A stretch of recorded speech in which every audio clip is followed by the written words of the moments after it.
إن الحمد لله الأكرم الذي خلق الإنسان وكرمه من البيان ما لم يعلم فسبحانه لا يحصى امتنانه ولا باللسان ولا بالقلم نشهد أن لا إله إلا الله وأن محمدا عبده ورسوله الذي أرسله بالحق بشيرا ونذيرا وداعيا إلى الله بإذنه وسراجا منيرا فقد قال الله تعالى في كلامه المجيد والفرقان الحميد أعوذ بالله من الشيطان الرجيم بسم الله الرحمن الرحيم إن الله وملائكته يصلون على النبي يا أيها الذين آمنوا صلوا عليه وسلموا تسليما اللهم صل على محمد وعلى آل محمد كما صليت على إبراهيم وعلى آل إبراهيم إنك حميد مجيد اللهم بارك على محمد وعلى آل محمد كما باركت على إبراهيم وعلى آل إبراهيم إنك حميد مجيد উপস্থিত সম্মানিত মুসলমান ভাইয়েরা, আল্লাহ সুবহানাহু ওয়া তাআলার দরবারে লাখ কোটি সুজুদ এবং শুকরিয়া জ্ঞাপন করছি যে মনিব আমাদেরকে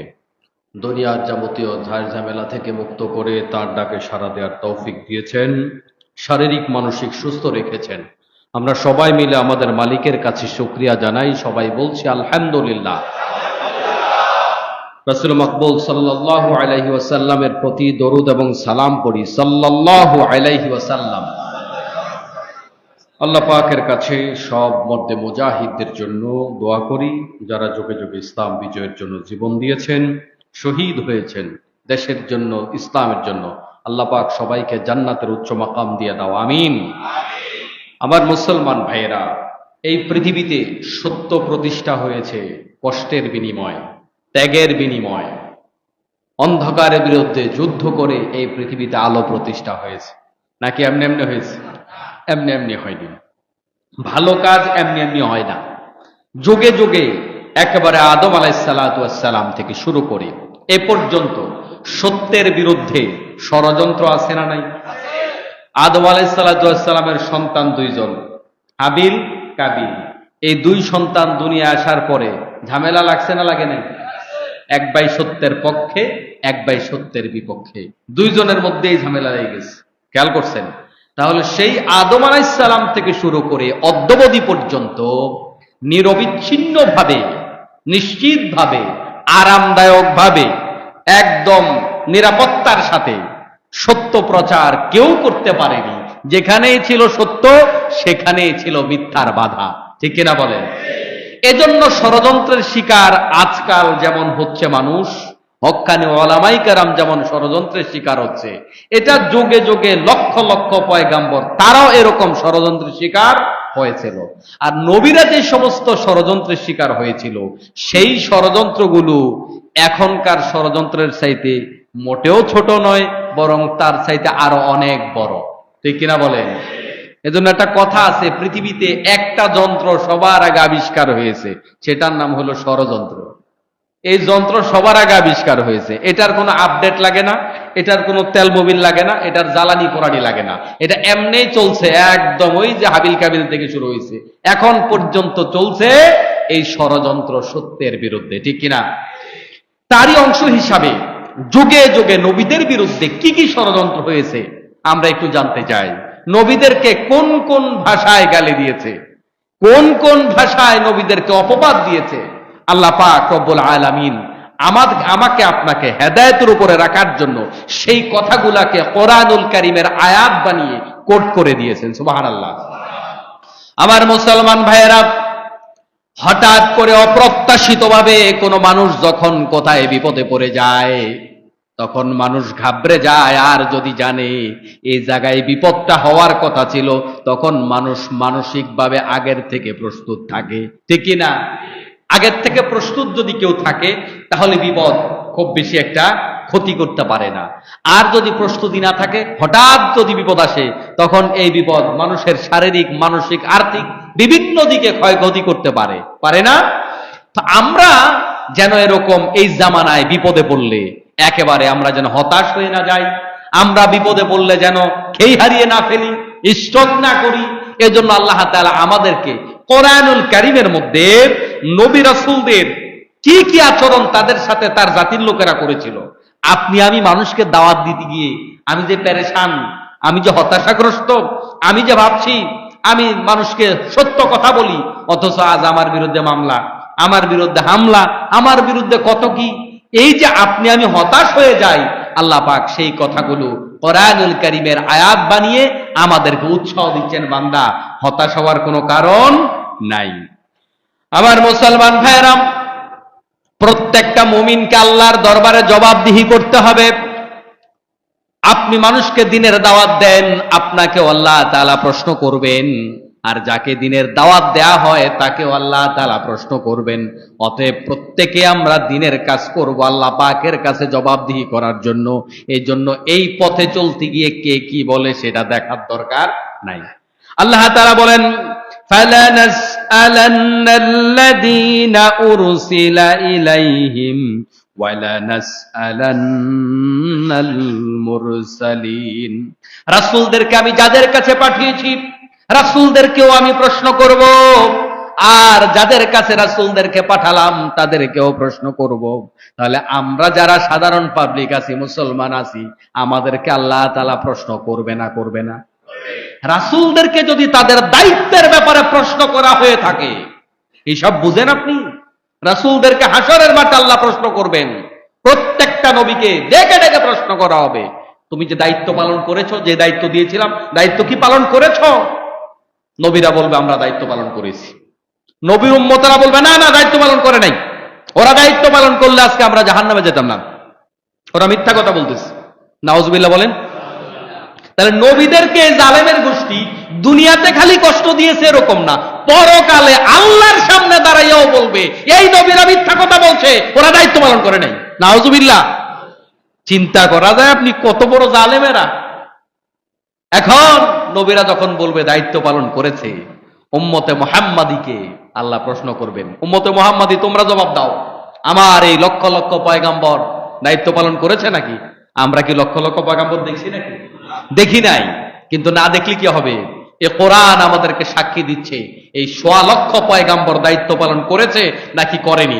উম্মতে মুহাম্মাদীর সাক্ষীর মাধ্যমে আল্লাহ তাআলা নবীদের এই কথাকে অ্যাকসেপ্ট করবেন। তার মানে হচ্ছে আমরা যখন সাক্ষী দেব, উম্মতে মুহাম্মাদী যখন সাক্ষী দিবে, আল্লাহ বলবে আমার নবীরা সত্য কথাই বলছে। সুবহানাল্লাহ বলেন। এর মধ্যে আবার হিসাব করে দেখেন উম্মতে মুহাম্মাদীকে আল্লাহ পাক কি পাওয়ার দিয়েছে। সুবহানাল্লাহ। নবী কেবল সেরা নয়, নবীর প্রতিটা উম্মত সেরা। আল্লাহু আকবার। আমার মুসলমান ভাইয়েরা, এজন্য প্রত্যেকটা নবী, প্রত্যেকটা রাসূলকে আল্লাহ রাব্বুল আলামিন জবাবের মুখোমুখি করবেন। অতএব আমাদের মতো যারা সাধারণ মানুষ আছি, এটা মনে করবার কোনো কারণ নেই যে ফাঁক ফোকর দিয়ে আল্লাহ তাআলার কাছে জবাবদিহি করে কোনো রকমে জান্নাতে চলে যাব। এরকম কোন চিপা গলি দিয়া, ফাঁকা গলি দিয়া জান্নাতে যাওয়ার কোনো রাস্তা নাই, ঠিক না? আল্লাহ তাআলা বলেন, নূহ আলাইহিস সালাতু ওয়াস সালামের বিরুদ্ধে কি ষড়যন্ত্র হয়েছিল। فقال الملأ الذين كفروا من قومه ما نراك إلا بشرا مثلنا। তারা নূহ আলাইহিস সালাতু ওয়াস সালামকে বলল, আমরা তো মনে করছি, আমরা তো দেখছি আপনি আমাদের মতোই মানুষ, কিসের নবী দাবি করেন আপনি? আপনি কি ফেরেশতা নাকি? আমাদের যেরকম হাত আছে দুইটা, পাও আছে দুইটা, আমাদেরকে দেখতে যেমন লাগে আপনাকেও তো দেখতে তেমন লাগে। আমাদেরও বিবি বাচ্চা আছে, আপনারও বিবি বাচ্চা আছে, আমরাও বাজারে যাই, আপনিও বাজারে যান। অতএব আমরা যেহেতু নবী না, আপনি নবী হন কেমনে? কথা বুঝেন? নবীদের সাথে তারা এইভাবে যোগে যোগে বেঈমানি করেছে, বিশ্বাসঘাতকতা করেছে, বেয়াদবি করেছে। আমরা তো মনে করছি তুমি আমাদের মতোই মানুষ, অতএব নবী দাবি করার কি কারণ হতে পারে? ওয়ামা নারাকা ইত্তাবিআকা ওয়ামা নারাকা ইত্তাবিআকা ইল্লাল্লাযীনা হুম আরাযিলুনা বাদিয়া। এক্ষেত্রে তারা শুধু তাই নয়, তারা বলেছে, তাদের দলের নেতারা বলেছে, অনু আমরা তো দেখতে পাচ্ছি তোমার দল যারা করে সবগুলা নিম্নবিত্ত লোক, নিচু শ্রেণীর লোক। তোমার দল কি কোনো বড় লোক করে নাকি? দেখেন তাদের ভাষাগুলো এই জমানার সাথে মিলে না। নবীদেরকে বলতেছে তোমার লগে যারা চলে, তোমার সাথে যারা তোমার অনুসরণ করে, আমরা তো দেখতে পাচ্ছি সব ফকির মিসকিন গরিব, সব নিচু শ্রেণীর লোক তোমার দল করে, তোমার দল কোনো বড় লোক করে না। তার মানে আজকের এই জামানায় আপনাকে আমাকে মনে রাখতে হবে, যারা টাকাওয়ালা পয়সাওয়ালা তারা দিনদার একটু কমই হয়, শয়তানের দল একটু ভারী হয়, টাকাওয়ালারা একটু বিশ্বাসঘাতক হয়, টাকাওয়ালারা একটু কুফরি বেশি করে, কিন্তু যারা গরিব তারাই দিনদার বেশি হয়। সুবহানাল্লাহ বলেন। শুধু তাই না, এরপরে তারা বলল ওয়ামা নারা লাকুম আলাইনা মিন ফাদলিন বাল নাযুন্নুকুম কাযিবিন। শুধু তাই না, তারা বলল আমরা যেটা দেখতে পাচ্ছি এমন কি জিনিস তোমার কাছে আছে, আমাদের কাছে তো মনে হয় না তুমি জ্ঞানী গুণে চিন্তায় ধারায় কোনো দিক থেকে আমাদের থেকে তুমি অগ্রগামী। তোমার তো এরকম দামি লোক মনে হয় না, তুমি আমাদের সাথে দামি অগ্রগামী এটা আমরা মনে করি না। শুধু তাই না, বরং আমরা মনে করি তুমি একজন মিথ্যুক। নাউযুবিল্লাহ বলেন। ভাষা দেখেছেন কত জঘন্য ভাষা। আজকে আমাকে আপনাকে যদি বাজারে ধরে, এখন তো মুসলিম কান্ট্রিতে বসবাস করি, আমরা টের পাই না, তবে দেশের বিরুদ্ধে যেভাবে ষড়যন্ত্র হচ্ছে, প্রস্তুত থাকেন স্বাধীন দেশে কিভাবে কাশ্মীরের মতো পরাধীন থাকতে হয়, সেই খারাপ স্বাদটা হয়তো আমাদের নেওয়া লাগতে পারে বাংলাদেশের মানুষের। সেদিনের জন্য অপেক্ষা করেন। গোটা জাতির বড় বড় রাহবার, বড় বড় লিডাররা আজ দেশদ্রোহী হয়ে বসে আছে, দেশের বিরুদ্ধে ষড়যন্ত্র হচ্ছে, কিন্তু চুপচাপ বসে আছে। ঠিক না বেঠিক? আমার মুসলমান ভাইয়েরা, বড় আফসোস লাগে। একটা সুন্দর রাষ্ট্র, একটা স্বাধীন সার্বভৌম রাষ্ট্র, কিন্তু এদেশের মানুষের চলার বলার কোনো কিছু স্বাধীনতা নেই। কিন্তু এই দেশের উপর দিয়ে যার যা মন চায় তাই আমাদের উপর দিয়ে আমাদের প্রতিবেশীরা চাপিয়ে দেয়। সব কথা তো মিম্বারে বসে বলাও যায় না। কথা কি বুঝেন? আল্লাহ তাআলা আমাদেরকে, আমাদের দেশকে হেফাজত করুন, সবাই বলে আমিন। আমার ভাইয়েরা, বলছিলাম আমরা যারা কথা বলি, আজকে মুসলিম কান্ট্রি হওয়ার কারণে ইমাম সাহেবদের একটা মূল্যায়ন আছে, একটা সম্মান আছে, কিন্তু আমার আপনার মতো মানুষটাকে যদি বাজারে দাঁড় করিয়ে, রাস্তায় দাঁড় করিয়ে লাঞ্ছিত করা হয়, মিথ্যুক বলা হয়, বেইজ্জতি করা হয়, আমি আপনি দিনের কথা বলার সাহস কতখানি আমার ভিতরে থাকবে? কিন্তু আসমানের নিচে সেরা মানুষ যারা, আল্লাহর বাছাইকৃত মানুষ যারা, আল্লাহর প্রিয় বান্দা যারা, তাদের সাথে তাদের জাতির লোকেরা এই শব্দগুলা ব্যবহার করেছে। নাউযুবিল্লাহ। তোমারে তো আমরা আমাদের চেয়ে ভালো মনে করি না, তোমার তো আমরা মিথ্যাবাদী মনে করি। তুমি কি জ্ঞানী গুণে আমাদের সাথে সেরা নাকি? তুমি আমাদের মতো মানুষ, কিসের নবী দাবি করো তুমি? এই জাতীয় শব্দগুলো দিয়ে তারা নবীদেরকে মানসিকভাবে আঘাত করত। নাউযুবিল্লাহ। আল্লাহ রাব্বুল আলামিন বলছেন আরো, মিন কওমিহি ইন্না লানারাকা ফি সাফাহাতিন ওয়া ইন্না লানাযুন্নুকা মিনাল কাযিবিন। আমরা মনে করি তুমি একটা বোকা মানুষ, তুমি বোকার স্বর্গে বসবাস করছো, তুমি তো নির্বুদ্ধিতার মধ্যে লিপ্ত আছো, আর তুমি একটা ডাহা মিথ্যাবাদী। আমার মুসলমান ভাইয়েরা, কথাগুলো, শব্দগুলো হৃদয়ে লাগার মতো। এক একজন আল্লাহ পাকের পয়গাম্বরের সাথে তার জাতির লোকেরা এই শব্দগুলা ব্যবহার করেছিল, কিন্তু বাস্তবিক অর্থে যদিও তারা মানসিকভাবে আঘাতপ্রাপ্ত হয়েছে, কিন্তু আল্লাহ পাকের কাছে সফল কারা?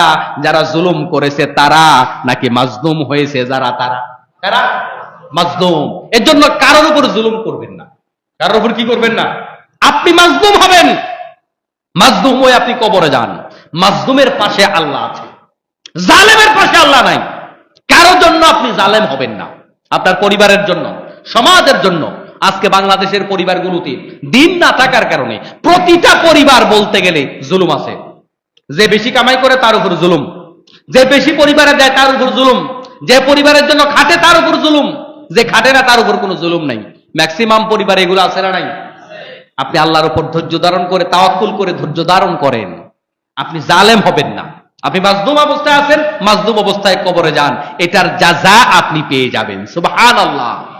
সমাজে যারা সত্য কথা বলে তারা মাজলুম। বেদার ইমামতি করে যাচ্ছে ঢাকা শহরে, কোনো অসুবিধা নাই, কিন্তু যেই মসজিদের হুজুর একটু গরম ওয়াজ করে, ওই হুজুরের চাকরি নাই। কথা কি বুঝেন? কিন্তু এখন যেই হুজুরের চাকরি নাই, হুজুর মাজলুম হয়েছে। আল্লাহর দরবারে হুজুরের দাম আছে।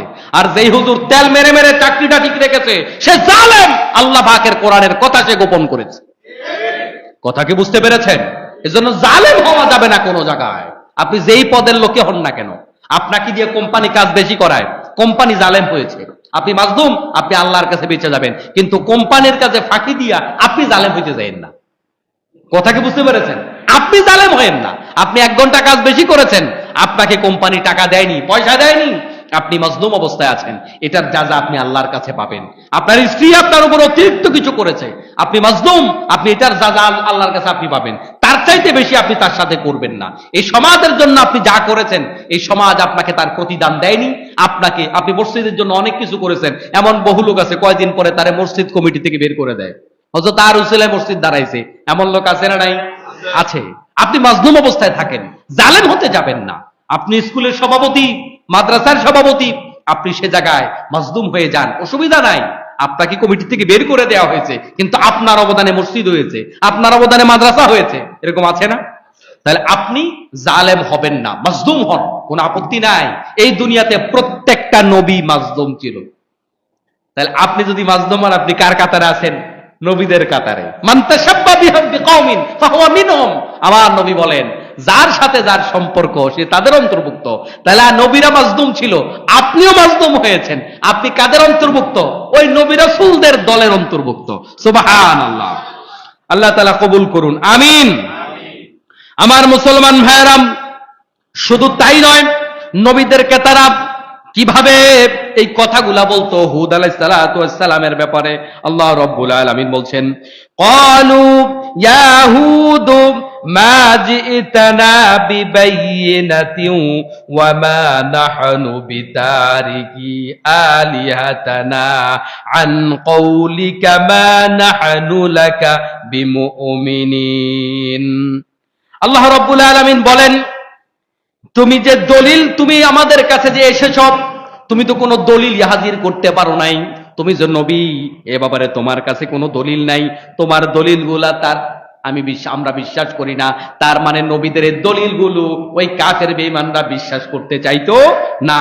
শুধু তাই না, তারা বলতো তোমার কথায় এই দলিল ছাড়া কথা, যুক্তি ছাড়া কথায় আমরা তো আমাদের বাপদাদার যাদের পূজা করতো ওই খোদাদেরকে আমরা পরিত্যাগ করতে পারি না, এবং আমরা তোমার উপর ঈমান আনতেও পারি না। আমরা ঈমান আনছি না, বরং আমরা মনে করি তোমার উপরে কোন দেবদেবীর গজব আছে তোমার উপরে। নাউজুবিল্লাহ বলেন। কিভাবে মানসিক আঘাত দিত চিন্তা করে দেখেন। ইন্নাকুলু ইল্লা তারাকা বাদু আলিহাতানা বিসু। তারা বলতো যে আমরা মনে করি তোমার উপরে আমাদের যে দেবদেবী আছে তাদের অভিশাপ তোমার উপরে পড়েছে। দেবদেবীর অভিশাপ কি নবীর উপরে পড়ে নাকি? চিন্তা করা যায়।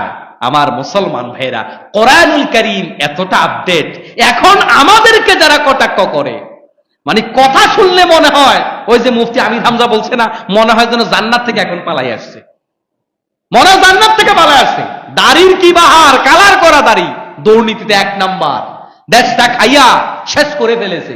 দাড়ির কমতি নাই, নামাজের কমতি নাই, দৈনিক আবার 80 রাকাত নামাজও পড়ে, নফল নামাজ আছে না নাই?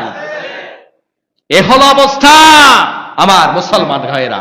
কিন্তু মিম্বারে দাঁড় করাই দেন, মাহফিলে দাঁড় করাই দেন, এমন ভাবে ওয়াজ করবে, বক্তার কি দরকার, ওরাই তো যথেষ্ট। আছে না নাই? ঠিক কাফের বেঈমানদের ভাষাগুলা আজকে একটু মিলান না আপনি, ভাষা তো হুবহু মিলবে না, কারণ তারা ছিল আর আরব, আমরা অনারব। কথা বুঝতে পেরেছেন? তারা বলতো তোমার উপরে আমাদের দেবদেবীর কি লেগেছে? অভিশাপ লেগেছে, নাউযুবিল্লাহ।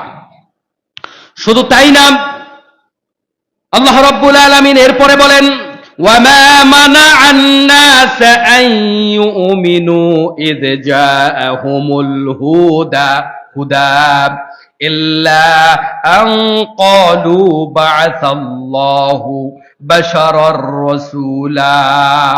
লোকদের কাছে আল্লাহ তাআলা যে রাসূল পাঠিয়েছেন তাদের ঈমান আনার পথে পথরুদ্ধ করেছে। লোকদেরকে আল্লাহ তাআলা লোকদের কাছে যে রাসূল পাঠিয়েছে এক্ষেত্রে ঈমান আনার পথ কিসের রুদ্ধ করেছে? একটা কথা ঈমান আনার পথ রুদ্ধ করেছে, আল্লাহ কি মানুষকে রাসূল বানিয়ে জমিনে পাঠাতে পারে? তাদের কথা হচ্ছে আল্লাহ যদি রাসূল পাঠায় তো ফেরেশতা পাঠাবে, ফেরেশতা পাঠাবে আল্লাহ, মানুষ পাঠাইলো কেন?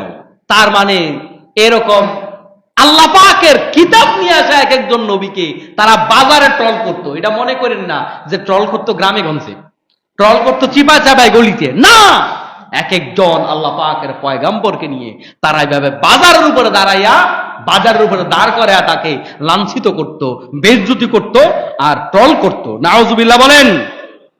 সালেহ আলাইহিস সালাতু ওয়াস সালামের ব্যাপারে তারা বলেন ক্বালু ইয়া সালিহু ক্বাদ কুনতা ফীনা মারজুওয়ান ক্বাবলা হাদা। তারা বলল ও সালেহ, তোমার কাছে আমাদের অনেক প্রত্যাশা ছিল, আমরা মনে করেছিলাম তুমি ভালো মানুষ, তোমার দ্বারা সমাজের অনেক উপকার হবে, কিন্তু তুমি যেই কাম করতেছো এটা তো জঘন্য কাম। নাউযুবিল্লাহ। আতানহানা আন না'বুদা মা ইয়া'বুদু আবাউনা। আমরা যেই বাপদাদার ধর্মের অনুসরণ করি, আমাদের বাপদাদা যাদের পূজা করত, তোমার কাছে আমরা মনে করেছিলাম তুমি একটা ভালো মানুষ হইবা, ভালো মানুষের সন্তান, কিন্তু এখন দেখতেছি তুমি আমাদের বাপদাদার ধর্মের জন্য বাধা হয়ে দাঁড়াইছো। তার মানে কি? তুমি জঘন্য খারাপ মানুষ, তোমার ভালো মানুষ মনে করছিলাম, সমাজের জন্য অনেক কিছু দিবা। এটা একটা ব্ল্যাকমেইল। এটা কি? আজকের জামানায় যারা সত্য কথা বলে, দিনের কথা বলে, সঠিক কথা বলে, এদেরকে দেখবেন কিছু কথা বলে কিছু লোক ব্ল্যাকমেইল করে। বাংলাদেশের সর্বশ্রেষ্ঠ মুফাসসির, যিনি মুফাসসির জগতের উদ্ভাবক, তাফসীর জগতের উদ্ভাবক, তিনাকে এই জমিন থেকে ষড়যন্ত্র করে বিদায় করা হয়েছে। তার ব্যাপারে অনেক সুশীল বুদ্ধিজীবী বলে উনি রাজনীতি না করলেও পারত। কি করার দরকার ছিল? কি সুন্দর বুদ্ধিজীবী রে বাবা! রাজনীতি না করলে অনেক ক্ষেত্রে সত্য কথা বলা যায় না। সত্য কথা বলার সবচেয়ে বড় জায়গা হচ্ছে বাংলাদেশের সংসদ। এখন আপনি মোল্লা রাজনীতি না করলেও সংসদে যাবেন কেন? আপনি সত্য কথা বলবেন কেমনে?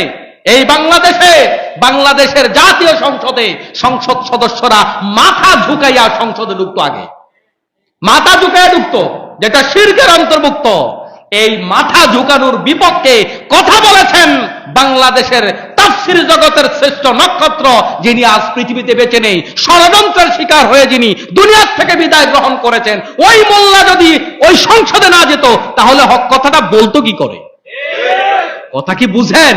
কিন্তু এক শ্রেণীর লোকেরা কি বলবে, না, মোল্লা মানুষ, উনি তো অনেক বড় পীর হতে পারত, উনি ওয়াজ করে বেড়ালে মানুষ সম্মান করত, এই রাজনীতি করার কারণে উনি মানুষের কাছে কালার হয়েছেন, আজকে এই হয়েছে সেই হয়েছে। কি সুন্দর সুন্দর কথা কয়।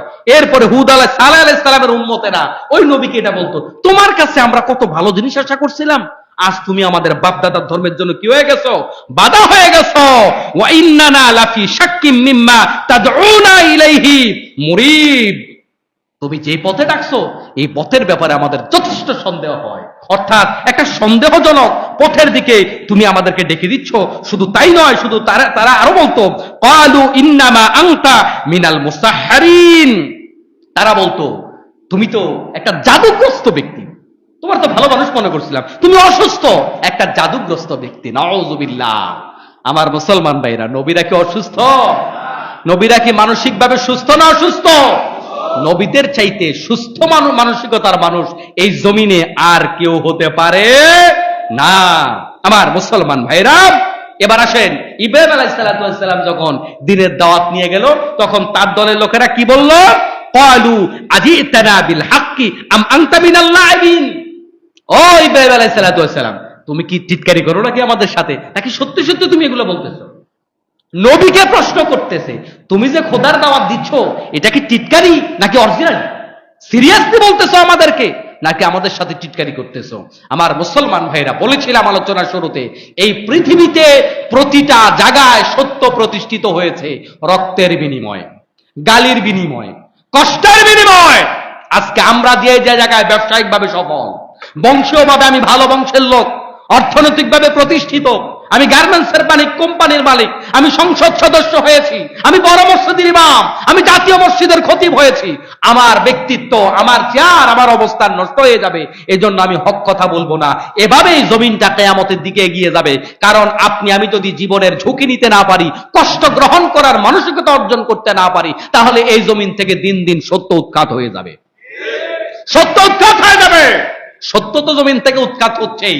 এখন অসত্যের জয় জয়াকার, ডাকাতরা হাতে রাস্তায় রাস্তায়, আর সত্যবাদীরা থাকে অন্ধকার প্রকোষ্ঠে। ঠিক কিনা বলে? উল্টা হয়ে গেছে, উল্টা হয়ে গেছে। আমার মুসলমান ভাইয়েরা, ওই যে ছোট্টকালে একেবারে বিনোদনমূলক একটা কবিতা, আমার এক স্যার ছিল, স্যার তাবলিগ জামাত করতো, দুনিয়া থেকে চলে গেছে, আল্লাহ পাক স্যারকে জান্নাতের উচ্চ মাকাম দান করুন, আমিন। তো স্যারে খুব কবিতা শিখাইতো।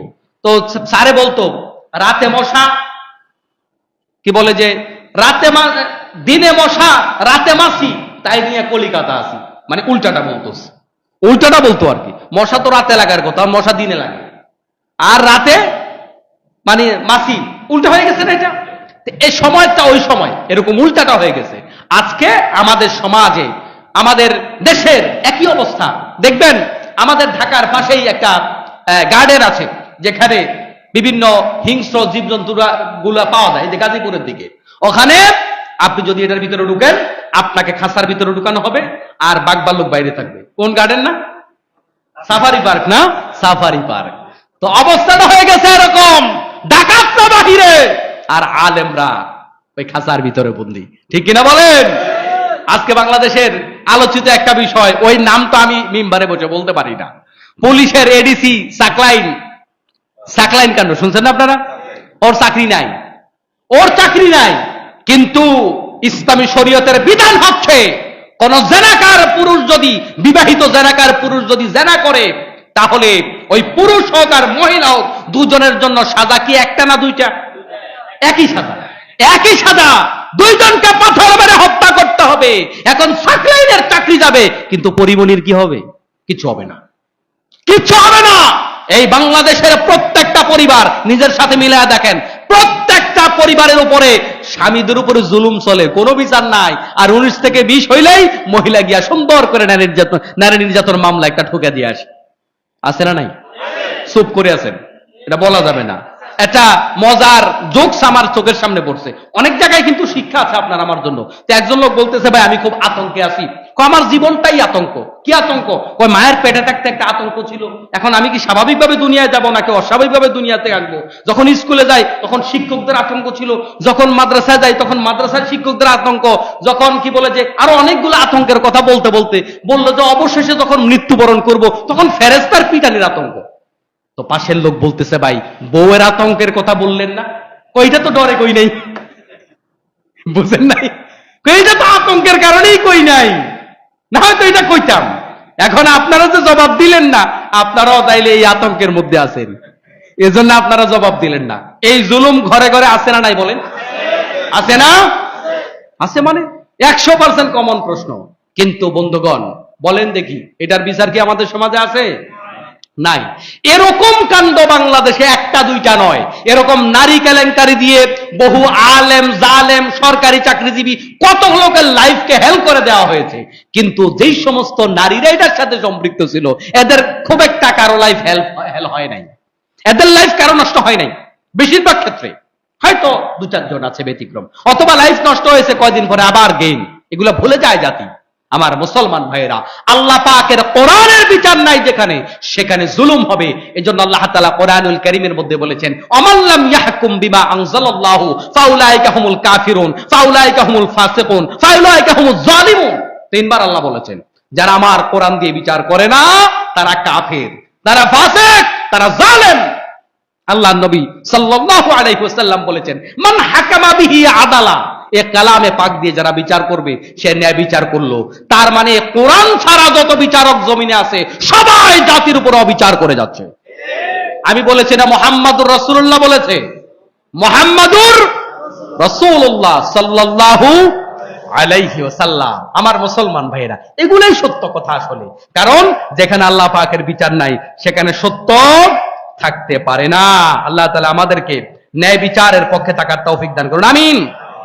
আমার মুসলমান ভাইরা, এই যে জমিনের মধ্যে আজকে বিপর্যয়, এই বিপর্যয়গুলা কেন? ন্যায় বিচার নাই। আজকে বাংলাদেশে নতুন করে আরেক জিনিস চালু হয়েছে না, কি? রাসেল বাইপুত, রাসেল বাইপুত আছে না, এ কোত্থেকে আসলো আল্লাহই ভালো জানে। যাই হোক, এখন অনেক কিছু অনেকে বলে যে এরকম সাপ আগেও ছিল, এখনো আছে, হয়তো কম বা বেশ। গোটা বাংলাদেশে দৈনিক 2-4টা সাপ ধরা পড়তে পারেই, আগে মিডিয়ায় আসে নাই, এখন মিডিয়া আসছে, এরকম অনেকে বলে থাকেন। যাই হোক, দিন শেষে এই যে বিষাক্ত বিষয় আসলো করোনা, এগুলা কিন্তু আল্লাহ পাকের এক একটা নিদর্শন, এক একটা সিগন্যাল আমাদের জন্য। এই সমস্ত বালা মুসিবত থেকে বাঁচার জন্য আমাদেরকে আল্লাহ পাকের কাছে সাহায্য চাইতে হবে। কার কাছে? আল্লাহ পাকের কাছে সাহায্য চাইতে হবে। এছাড়া আসলে কোনো বাঁচার পথ নাই। আমার আপনার ডানে বায়ে সামনে পিছনে সেনাবাহিনী কি অভাব আছে? অক্সিজেন, এ বাতাস আপনার আমার সেনাবাহিনী, আপনার আমার জন্য সেনাবাহিনী। অক্সিজেন আপনার ভিতরে ঢুকবে না, আপনি কি আর জীবিত আছেন? জীবিত নাই। এই যে মাথার উপরে যেগুলো আছে, এগুলা কি মাথায় নিতে পারবেন? এই যে এটা ধসে আপনার মাথায় পড়বে না বললো কে? সেনাবাহিনী দাঁড়ায় আছে। আমি আপনি যে অন্যায় করি, ডানে বায়ে কত সেনাবাহিনী ধরার জন্য আছে। মশার কথা তো আরেক সময় বলছিলাম, এই মশা কি নমরুদকে মারে নাই? আপনি দৈনিক যে মশারিটা নিয়ে ঘুমান, নমরুদের কথা কি আপনার মনে পড়ে না? এই মশা কিন্তু নমরুদে মারছিল, শুধু কামড় দেয় নাই, দুনিয়ার থেকে বিদায় করেছে। আর ওই মশারই টানাই আমি দৈনিক ঘুমাইতেছি ওই মশার ভয়ে, কিন্তু এটা চিন্তা হয় না এই মশা তো ওই মারাত্মক মশা যেই মশা আল্লাহর আদেশ শুনে। যেই মশা কার আদেশ শুনে? এখন ও যদি আল্লাহ পাক যদি ওরে লাগায় দেয়, এখন আমার আপনার ঘরে কি মশার অভাব আছে বলেন? গতকালকে আমার ঘরে সাপ পাওয়া গেছে, আমার ঘরে। আমি আইসা আর খুঁজে পাই না, সাপ কোথায় গেল আমি তাও জানি না। আমার আব্বা বলতেছে ঘরে সাপ একটা হাঁটতেছে, কোথায় গেল? আমি আইসা বললাম যে হয় জিন ভূত হইতে পারে, এই যারা কিছু না, কারণ সাপ আইসা আর খুঁজে পেলাম না। যাই হোক, এখন বিষয় হচ্ছে এরকম সেনাবাহিনী কি নাই? আছে, আমার আপনার ডানে বায়ে আছে। এজন্য আমাদেরকে এই সেনাবাহিনীগুলা সতর্ক করে, তুমি কোথায় যাচ্ছ, সতর্ক হয়ে যাও। আল্লাহ পাক চাইলে এখনই পাকড়াও করতে পারে। আমার মুসলমান ভাইরা, যাই হোক, এই যে রাসেল ভাইপা, 1 সেকেন্ড সময় লাগে না তার কামড় দিয়া বিষ ঢুকাইতে। 1 সেকেন্ডের 16 ভাগের 1 ভাগ সময়ে আপনার ভিতরে কামড় দিয়া বিষ ঢুকাই দিবে। 1 সেকেন্ড না, 1 সেকেন্ডের 16 ভাগের 1 ভাগ সময়ে তার কাজ সবটা সেরে ফেলতে পারে, এত দ্রুত কামড় দিতে পারে। এবং বাংলাদেশে যে পরিমাণ মানুষ মারা যাচ্ছে সাপের কামড়ে, তার এককভাবে রাসেল ভাইপারে কামড়ে মারা যায় হলো 43%, 43% এককভাবে। তার মানে এই বিষাক্ত সাপ থেকে বাঁচার জন্য আমাদের চেষ্টা করার দরকার আছে না নাই?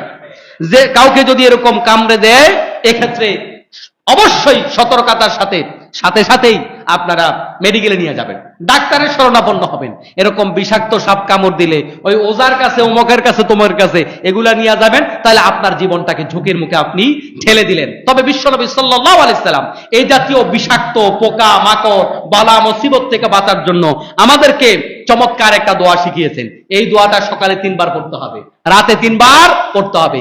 এই দোয়াটা 3 বার করে পড়লে আশা করা যায় এই জাতীয় বিপদ এবং মুসিবত থেকে আল্লাহ পাক বাঁচিয়ে দিবেন। সুবহানাল্লাহ। দোয়াটা হচ্ছে আল্লাহুম্মা আউযু বিকালিমাতিল্লাহিত তাম্মাতি মিন শাররি মা খালাক। আউযু বিকালিমাতিল্লাহিত তাম্মাতি মিন শাররি মা খালাকা। সবাই বলেন তো, আউযু বিকালিমাতিল্লাহিত তাম্মাতি মিন শাররি মা খালাকা। দোয়াটা সকালে 3 বার পড়বেন, রাতে 3 বার পড়বেন। আশা করা যায় আল্লাহ তাআলা আমাদেরকে এই জাতীয় বালা মুসিবত থেকে হেফাজত করবেন, আমিন। এরপরে আমার মুসলমান ভাইয়েরা, যুগে যুগে নবীদেরকে কিভাবে কষ্ট দিয়েছে। আল্লাহ তাআলা লূত আলাইহিস সালাতু ওয়াস সালামের ব্যাপারে বলেন, ওয়ামা কানা জাওয়াবা কওমিহি ইল্লা আন ক্বালু আখরিজুহুম মিন ক্বরিয়াতিকুম। কিন্তু তাদের সম্প্রদায়ের লোকদের এটা ছাড়া আর কোনো জবাব ছিল না।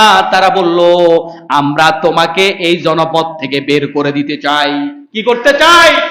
বের করতে চাই। তুমি আমাদের এই জনপদ থেকে বের হয়ে যাও। যুগে যুগে কাফের বেঈমান শাসকদের এটা কথা ছিল, হয় আমাদেরকে মানো, না হয় দেশ থেকে বের হয়ে যাও। এখনো কিছু লোক বলে কি বলে না? বলে যে আমরা মহাদেশ প্রেমিক, দেশ থেকে বের হইয়া অমুক দেশে চলে যাও, বলে কি না? অথচ তারা এক একটা লোক এক একজনের অ্যাকাউন্টে হাজার হাজার কোটি টাকা। এই যে ছাগল কাণ্ড বাংলাদেশে দেখছেন না, 15 লাখ টাকার ছাগল, বাবা এখন ছেলের অস্বীকার করে, কয়টা আমার ছেলে না। বুঝেন মিয়া, দুর্নীতি কার জন্য করেন? কার জন্য দুর্নীতি করেন? এই 2 আনার জন্য বাবা তার সন্তানকে দুনিয়াতে অস্বীকার করছে। এবার বুঝে নেন, হাসরের মাঠে আপনি যখন ধরা খাবেন, আপনি দুর্নীতি করে সুইস ব্যাংকে টাকা জমাইছেন, দুর্নীতি করে বউয়ের নামে আপনি বিশাল বাড়ি গাড়ি করে দিয়েছেন, ছেলে সন্তানের নামে বাড়ি গাড়ি করে দিয়েছেন। এখন ওই ছেলে সন্তান আপনাকে দুনিয়াতে অস্বীকার করে। আবার যেই লোকের ওই যে খামার কি বলে যে ওই যে লোকের ছেলে এই ছাগল কিনেছে, তার আবার স্ত্রী 2টা, একটা বিদেশ থাকে, তার মেয়ে এখন আবার লাইভ আইসা বলতেছে যে আমার বাবা এরকম ওরকম এরকম, আমার বাবা ভালো মানুষ না, তার দৃষ্টান্তমূলক সাজা চাই। কানাডায় পাঠাইছিলেন দুর্নীতি করে মেয়েকে, এখন মেয়ে আপনার সাজা কামনা করতেছে। এজন্য আমার মুসলমান ভাইয়েরা, আমার আপনার ডানে ভাই যাদেরকে আমি আপনি কামাই রোজগার করে খাওয়াচ্ছি, মনে রাখবেন এরা আমার আপনার বন্ধু নয়, এরা আমার আপনার শত্রু। কার জন্য আপনি টাকা কামাই করে তাদেরকে দুর্নীতি করে খাওয়াচ্ছেন? কাকে খাওয়াচ্ছেন? এরা দুনিয়াতে যদি আপনাকে ফাঁসাতে পারে, তাহলে হাসরের মাঠে এরা কি আপনার পাপের দায়ভার নেবে? আজকের দিনে সিদ্ধান্ত গ্রহণ করুন, যারা আজকে মুসল্লি হয়ে জুমায় গান আদায় করতে এসেছেন, এক আনা দুর্নীতি করবো না, এক আনা হারাম খাবো না, সুদের উপর টাকা লাগাবো না। কারণ আমি এই সমস্ত অন্যায় করে যাদেরকে খাওয়াচ্ছি তারা একটাও আমার পক্ষের লোক না। একটু অবস্থার পরিবর্তনে তাদের চেহারার পরিবর্তন হয়ে যাবে, আমার বিরুদ্ধে রায় দিবে। এজন্য আমার মুসলমান ভাইয়েরা, আপনি বুদ্ধিমান যদি হয়ে থাকেন, আপনার দায়িত্ব ছেলে মেয়েকে বিশাল বিশাল বাড়ি গাড়ি করে দেয়া নয়, আপনার ছেলে মেয়েটাকে মানুষ করে দেন, এটাই যথেষ্ট। যত লোককে দেখেছি আমার অভিজ্ঞতা, যে যারা ছেলে মেয়েদেরকে বিশাল বিশাল বাড়ি গাড়ি করে দিয়েছে, যারা ছেলে মেয়েদেরকে বেশি সম্পদ দিয়েছে দুনিয়াতে, আমি দেখেছি এরাই ছেলে মেয়ের গালি বেশি শুনেছে দুনিয়ায়। আর যারা ছেলে মেয়েকে একটু দিন ইসলাম শিখাইতে পারছে, তেমন কিছু শিখায় নাই, তারা অল্পতে তুষ্ট। তারা বলে আমার বাবা আমাকে জন্ম দিয়েছে, এতেই আমি খুশি। আর যারা বেশি বেশি টাকা পয়সা দিয়েছে, ওরা বলে যে না, অমুকের পুত্তমুক এত কম দিল কেন, আর একটু দিতে পারলো না, অমুকের বেশি দিছে আমারে কম দিছে, ওই ভাইয়ের বেশি খাওয়াইছে আমারে কম খাওয়াইছে। অভিযোগ আছে না নাই? আর যে সমস্ত বাবারা 3 বেলায় ভাত খাওয়াইতে পারে নাই, মানুষ করে দিয়ে গেছে সন্তানকে, ওই সন্তানগুলো বাবার থেকে না পেয়েই খুশি, বাবার জন্য প্রতিবেলায় দোয়া করে। এজন্য সন্তানকে মানুষ বানান, অবৈধ পন্থায় টাকা পয়সা জমাইয়া এরা এই জাতীয় কোনো কাজ করতে যাবেন না। আল্লাহ পাক হেফাজত করুন, সবাই বলে আমিন। শুআয়ব আলাইহিস সালাতু ওয়াস সালামের ব্যাপারে তার গোত্রের লোকেরা তাকে কি বলেছিল, আল্লাহ তাআলা সেই কথাগুলো কোরআনুল কারীমের মধ্যে কোট করছেন। ক্বালু ইয়া শুআইব আসলাতুকা তা'মুরুকা আন নাতরুকা মা ইয়া'বুদু আবাউনা আও আন নাফআলা ফি আমওয়ালিনা মা নাশাউ ইন্নাকা লা আনতাল হালিমুর রাশীদ।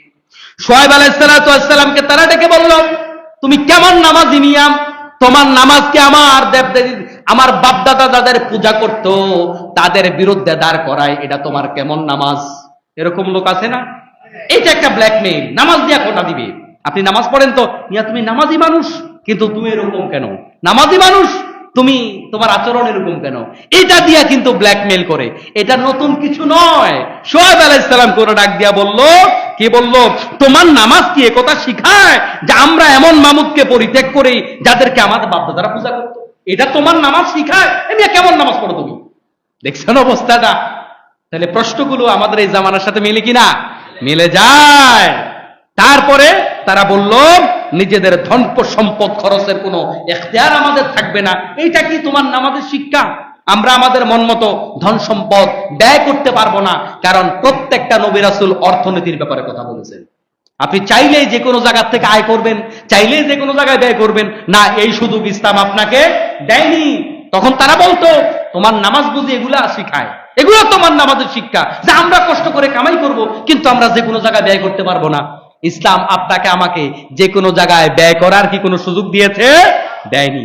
তখন তারা বলল ব্যাস, তুমি শুধু রয়ে গেছে একমাত্র উচ্চ হৃদয়ের অধিকারী। তারা টিটকারি বলল, তুমি খালি উচ্চ হৃদয়ের অধিকারী, তুমি খালি ভালো মানুষ, আর জমিনে আমরা যারা আছি সবাই খারাপ মানুষ।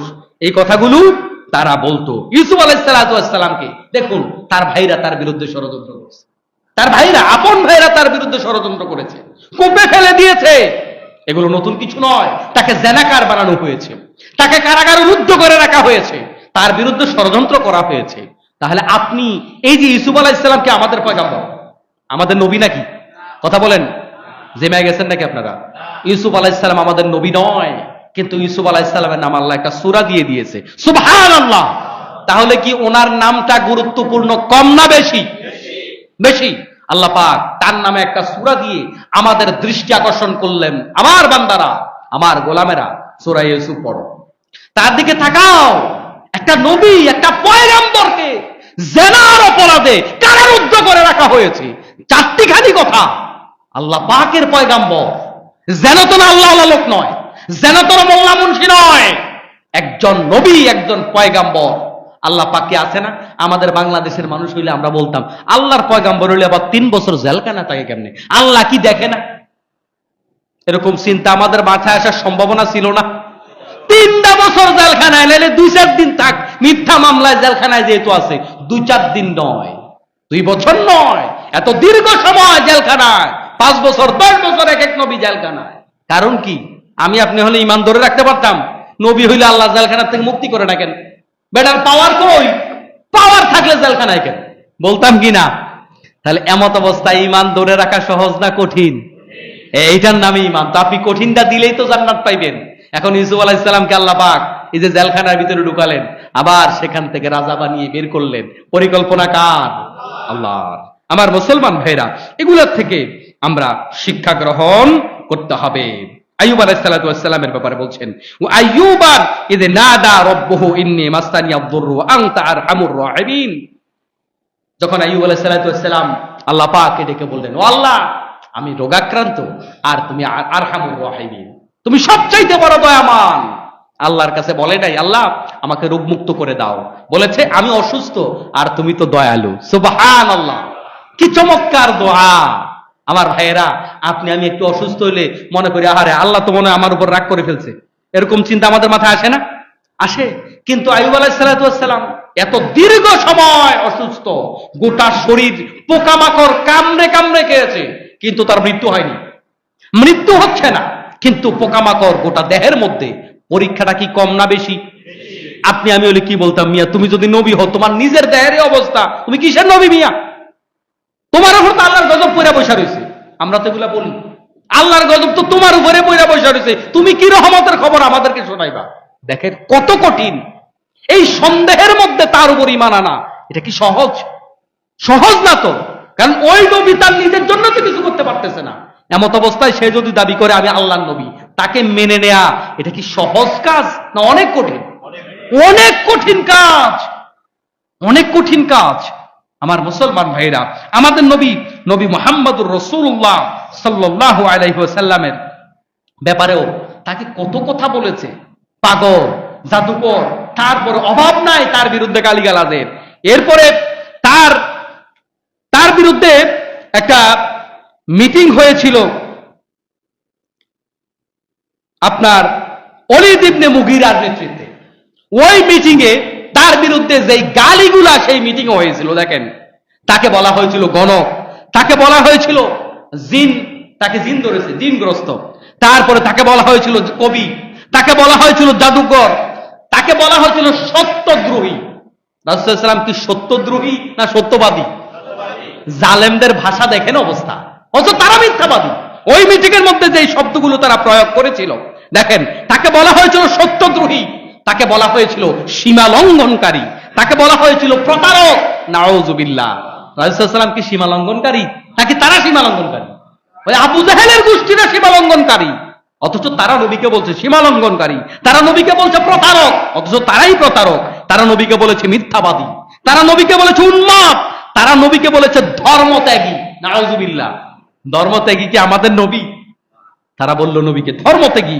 তারা নবীকে বলল কি বলে যে পিতৃপুরুষের ধর্মত্যাগী, স্ত্রী ভাই এবং মানুষের মাঝে বিচ্ছেদ তৈরিকারী ঝগড়াটে ব্যক্তি। নাউযুবিল্লাহ। আমার মুসলমান ভাইরা বলেন তো, এত গালির পরে আমি আপনি দিনের দাওয়াত দেওয়ার মানসিকতা কি থাকবে? থাকবে না। কিন্তু আমাদের নবী এই গালিগুলো শোনার পরেও তার কার্যক্রম কি বন্ধ ছিল? শুধু তাই না, যখন রাসূল সাল্লাল্লাহু আলাইহি ওয়াসাল্লামের একেবারে কাছের লোকগুলাকে আল্লাহ পাক দুনিয়া থেকে নিয়ে গেল, ছেলেগুলাকে নিয়ে গেল, এবার কাফেররা বলা বলি শুরু করে দিল, দেখো মুহাম্মদ নির্বংশ হয়ে গেছে। নাউযুবিল্লাহ বলেন। মুহাম্মদ লেজ কাটা বংশ, মুহাম্মদের বংশ আর কেউ বেঁচে নাই।